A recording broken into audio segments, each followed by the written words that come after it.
Hello प्यारे बच्चों, आज हम लोग पढ़ेंगे pressure, winds, storm and cyclone के बारे में। तो ये देखिए, ये मैंने हवा को थप्पड़ मारा है, ढिशुम ढिशुम। कहने का मतलब ये कि हमारे चारों तरफ हवा है प्यारे बच्चों, ठीक है? ये हमारे चारों ओर हवा है और ये मत समझिए कि ये दिखाई नहीं देती तो इसमें टशन नहीं है। नहीं, नहीं, नहीं, नहीं। हवा में प्रेशर है, फ़ोर्स है। अब आप कहेंगे सर हवा में प्रेशर फ़ोर्स कैसे है? तो आपने कभी देखा है कि पेड़ों के नीचे जो पत्ते गिरे रहते हैं, वो हवा उनको उड़ा के ले जाती है अपने साथ, हैं? कभी-कभी आपने देखा होगा कि तेज़ हवा चलती है तो पेड़ झुक भी जाते हैं। हाँ, और बहुत तेज़ हवा चले तो क्या होता है बेटा कि वो छप्पर ही उड़ा ले जाती है, लोगों का टिन उड़ा ले जाती है। तो वो हवा में टशन है बेटा, प्रेशर है, फ़ोर्स है, ठीक है? तो इसी चीज़ के बारे में आज हम लोग पढ़ेंगे pressure, wind, storm and cyclone. तो प्यारे बच्चों, जैसे मान लीजिए कि आप छत पे खड़े हुए हैं, तो आपको ठंडी-ठंडी हवा लग रही है। तो ऐसा क्यों होता है? हवा चलती ही क्यों है? क्यों चलती है पवन? तो इसका कारण है बेटा हाई प्रेशर से लो प्रेशर की तरफ। जब भी प्रेशर में अंतर आता है, तो हवा मूव करती है from high pressure to low pressure. ठीक है? चलिए फिर से इसी एग्जांपल पे आते हैं। आप छत पे खड़े हैं और इस बार हवा नहीं चल रही, आपको गर्मी लग रही है, तो बेटा आप क्या करोगे? आप एक गत्ता लोगे, एक पंखा लोगे और उसको जब ऐसे करोगे, बहुत तेज़ स्पीड से चलाओगे, तो वहाँ पे एक खाली जगह बनेगी। उस खाली जगह को भरने के लिए हवा चारों तरफ से आएगी, है ना? और आपको थोड़ा हवा महसूस होगी चेहरे पर। जैसे खाली जगह नहीं रहने देती कुदरत, जहाँ भी खाली है तो अगल-बगल से चीज़ें या हवा उसे भरने आएगी। तो बेटा हवा क्यों चलती है? From high pressure to low pressure. तो जब बीच में आपने ऐसे पंखा चलाया झुम से, तो वहाँ लो प्रेशर डेवलप हो गया।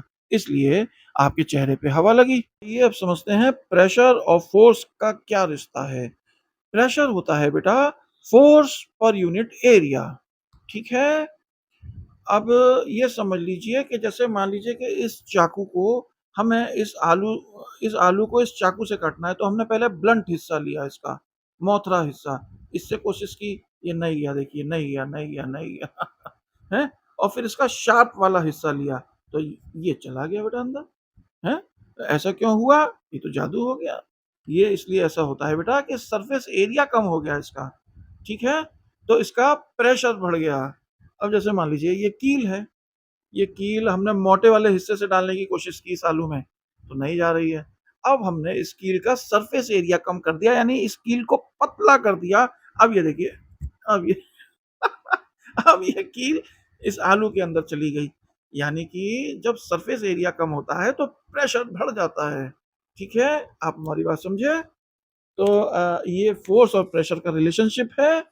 Pressure is equal to force upon area. इसकी यूनिट होती है, फ़ोर्स बेटा न्यूटन में होती है, तो न्यूटन और एरिया होता है मीटर स्क्वायर में, तो न्यूटन पर मीटर स्क्वायर या इसको हम पास्कल भी बोल सकते हैं, ठीक है? तो प्रेशर की यूनिट है न्यूटन पर मीटर स्क्वायर या हम इसको पास्कल भी बोल सकते हैं।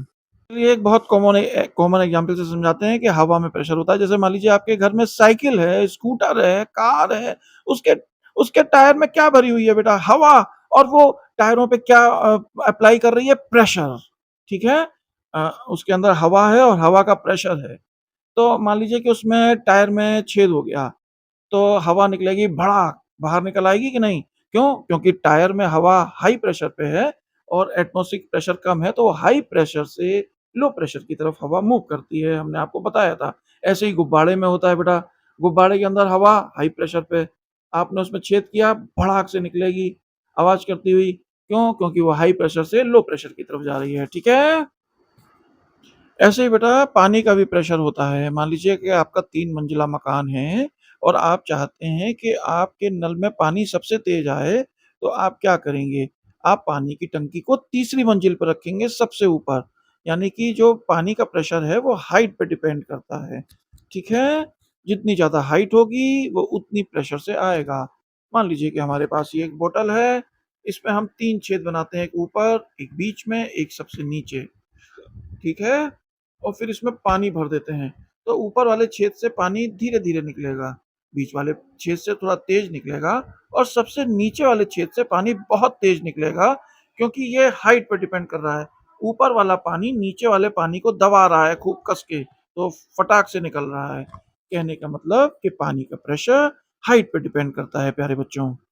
अच्छा ठीक है, अब आते हैं कि मान लीजिए कोई कॉलोनी है, बहुत सारे घर हैं, वहाँ पानी की सप्लाई होनी है, तो क्या होता है ना कि पानी की टंकियाँ होती हैं प्यारे बच्चों, तो उसकी ऊँचाई बहुत ऊँची रखी जाती है, घरों से ज़्यादा ऊँची रखी जाती है, ताकि हर घर में पानी पहुँच सके, ठीक है? इसलिए आपने देखा होगा कि पानी की टंकियाँ बहुत हाइट पे होती हैं, ऊपर ऊँची-ऊँची, जिससे कि वो प्रेशर के साथ सभी घरों में पानी पहुँच जाए। प्यारे बच्चों, अब हम समझते हैं कि जब हवा बहुत तेज स्पीड में चलती है, तो वहाँ पर वो लो प्रेशर एरिया क्रिएट करती है। ठीक है? इस बच्चे ने 2 गुब्बारे टाँगे बेटा हवा से भरे हुए। ठीक है? और इसने इन दोनों गुब्बारों के बीच में फूँक मारी। तो जब इसने कस के फूँक मारी, तो एयर की स्पीड वहाँ बहुत तेज़ थी, इसलिए वहाँ पे लो प्रेशर एरिया डेवलप हो गया और कुदरत को खालीपन महसूस, मतलब कुदरत खाली खाली नहीं रहने देती कोई जगह, तो अगल-बगल से उस खाली जगह को भरने के लिए हवा तेज़ी से आई, इसलिए दोनों गुब्बारे पास-पास आ गए। इस एग्ज़ाम्पल में यही पता लगता है। अच्छा, तो जैसे इसका उदाहरण ये है कि मान लीजिए कोई ट्रेन बहुत तेज़ गति से आ रही है अपनी पटरी पे, तो आप उस ट्रेन की पटरी के ज़्यादा नज़दीक मत खड़े होइए, क्योंकि वो इतनी तेज़ गति से आएगी कि बीच में पटरी में लो प्रेशर क्रिएट कर देगी और वो आपको अपनी तरफ खींच ले जाएगी। इसलिए जब कोई ट्रेन आ रही हो, तो आप पटरी से थोड़ा दूरी बना के रखें, ठीक है? तो अब ये समझते हैं कि जैसे मान लीजिए बहुत तेज़ आँधी चली, तो ये इसका बेचारे का कच्चा मकान था, भूसे-वूसे का बना हुआ छत थी, तो जब छत के ऊपर से हवा बहुत तेज़ स्पीड से गुज़री, तो वहाँ पे एक लो प्रेशर एरिया डेवलप हो गया प्यारे बच्चों, और घर के अंदर प्रेशर मतलब हाई था, तो घर के अंदर से और छत की तरफ बहुत तेज़ हवा भागी, तो छप्पर को उसने ऊपर उड़ा डाला, ठीक है? तो अब मान लीजिए अगर किसी का ऐसा कच्चा घर है और बहुत तेज़ आँधी आती है और वो अपने घर की छप्पर बचाना चाहता है, तो वो क्या करे, खिड़की दरवाज़े खोल दे, ठीक है? तो एयर प्रेशर बराबर बैलेंस बना रहेगा। तो अब समझते हैं कि बादल क्यों बनते हैं? बादल बनते हैं बेटा, जैसे मान लीजिए गर्मी बहुत तेज़ पड़ी, तो क्या होता है ना कि नदी, नालों, तालाब का पानी भाप बन के ऊपर उड़ता है। जब ऊपर जाके वो ठंडा होता है बेटा, कंडेंसेशन होता है, तो पानी की छोटी-छोटी बूँदें बनती हैं। फिर वो आपस में कोलाइड कर जाती हैं, यानी चिपक जाती हैं, तो बड़ी-बड़ी बूँदें बनती हैं।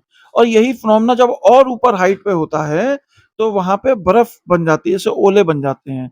फिर क्या है ना बेटा, हवा चल रही है, sir, sir, sir, sir, sir, sir, sir, sir, sir, sir, sir, sir, sir, sir, वो उस पानी की बूँदों से और ओलों से टकराएगी। तो क्या है ना कि चार्ज डेवलप होगा। यानी कि जो पानी की बूंदों का बादल है या बर्फ का बादल है, मतलब ओलों का बादल है, उसमें चार्ज डेवलप हुआ, नेगेटिव और पॉजिटिव, ठीक है? इसको इलेक्ट्रोस्टैटिक चार्ज बोलते हैं। तो ठीक है, मान लीजिए अब 2 बादल हैं, एक बादल पे पॉजिटिव चार्ज है और एक बादल पे नेगेटिव चार्ज है, ये उड़ते हुए पास-पास आए। अब इसका पॉजिटिव, इसका नेगेटिव चार्ज, तो बीच में इलेक्ट्रिसिटी बहेगी, यानी कि बिजली जो चमकती है वो चमकेगी, ठीक है? क्योंकि 2 अपोजिट चार्ज के बादल पास-पास आ गए। अब जब बिजली चमकी बेटा, तो उसने इतनी गर्मी पैदा की बीच में कि वहाँ पे लो प्रेशर हो गया। और खाली जगह कुदरत को मंजूर नहीं है, तो हाई प्रेशर से हवा उसे भरने के लिए आई, तो बहुत तेज गड़गड़ाहट पैदा हुई बेटा। तो इसी को थंडर स्टॉर्म, थंडर बोलते हैं गड़गड़ाहट, और लाइटनिंग आप समझ गए कि चार्ज की वजह से हो रहा है। अच्छा, और मान लीजिए कि कोई बादल है, वो ऐसे वो चार्ज बादल है मतलब, और वो किसी पेड़ के पास से गुजरा या किसी बिल्डिंग के पास से गुजरा, तो भी जो है वो इलेक्ट्रिसिटी कंडक्ट कर देगा वो उसमें, ठीक है? तो जैसे मान लीजिए बहुत तेज़ बारिश हो, तो आप पेड़ के नीचे ना खड़े हों, तो पता चले कोई बादल उड़ता हुआ आए और वो इलेक्ट्रिसिटी कंडक्ट कर दे उसके ऊपर। या तो अपोजिट चार्ज पे कंडक्ट करता है या मतलब अनचार्ज सरफेस पे भी कर देता है। इसलिए क्या होता है ना, बड़ी-बड़ी बिल्डिंगों में ऐसे त्रिशूल टाइप के बने रहते हैं। वो क्या करते हैं, जैसे मान लीजिए अगर बिजली गिरी, तो उसको अपने ऊपर ले लेते हैं और वो पूरा ग्राउंड नीचे ज़मीन में ग्राउंडेड होते हैं। तो ऊपर से बिजली गिरी, ज़र्र से वो नीचे ज़मीन पे निकल गई। ठीक है? ये सब साइंस के कॉन्सेप्ट हैं बेटा। ये तो आप समझते हैं कि लैंड ब्रीज़ और सी ब्रीज़ क्यों होती हैं। जैसे दिन के समय में क्या होता है बेटा कि धरती ज़्यादा गर्म हो जाती है, जब धरती ज़्यादा गर्म हो जाती है तो हवा जो है गर्म होके ऊपर उठ जाती है, ठीक है? अब हवा गर्म होके ऊपर उठ गई, वहाँ लो प्रेशर बन गया। तो अब जैसे समुद्र है, नदी है, वहाँ से जो है हवा आती है ज़मीन की तरफ, ठीक है? उस खाली जगह को भरने के लिए। खाली जगह कुदरत को मंज़ूर नहीं है, हाई प्रेशर से लो प्रेशर को चीज़ें चलेंगी, हवा है, पानी है, ये इनका नियम है बेटा, कुदरत का नियम है। तो ये हो गई लैंड ब्रीज़, ऐसे ही सी ब्रीज़ हो जाती है प्यारे बच्चों, ठीक है? बड़े-बड़े साइक्लोन्स भी ऐसे ही बन जाते हैं। अब जैसे समुद्र में पानी गर्म हुआ, वो ऊपर उठा उसको भरने के लिए चारों तरफ से हवाएँ आईं, तो वो साइक्लोन का रूप ले लेता है बेटा, चक्रवात। बड़े-बड़े साइक्लोन हैं बेटा दुनिया में। फिर वो क्या करते हैं ना कि वो मूव करते हैं और रास्ते में जो चीज़ आती है उसको तबाह और बर्बाद करते हैं, ठीक है? तो उन साइक्लोन के बीच में जो है लो प्रेशर ज़ोन होता है, उसको आई बोलते हैं बेटा। और चारों तरफ से हवा ऐसे गोल, गोल, गोल, गोल, गोल, गोल, गोल, गोल आती हैं। तो वो धरती स्पिन कर रही है ना अपनी एक्सिस पे, उससे भी वो हवा रोटेट करती है, मतलब अर्थ की स्पिनिंग से भी मतलब है, ठीक है? तो साइक्लोन बन जाता है। तो ये था हमारा छोटा-सा और प्यारा-सा चैप्टर, उम्मीद है ये आपको समझ में आया होगा। मेरे चैनल को लाइक एंड सब्सक्राइब करिए। साइंस को मज़ेदार तरीके से पढ़ने के लिए डॉक्टर अजय के चैनल में आपका स्वागत है। Thank you very much. Class 8 have a nice day बेटे।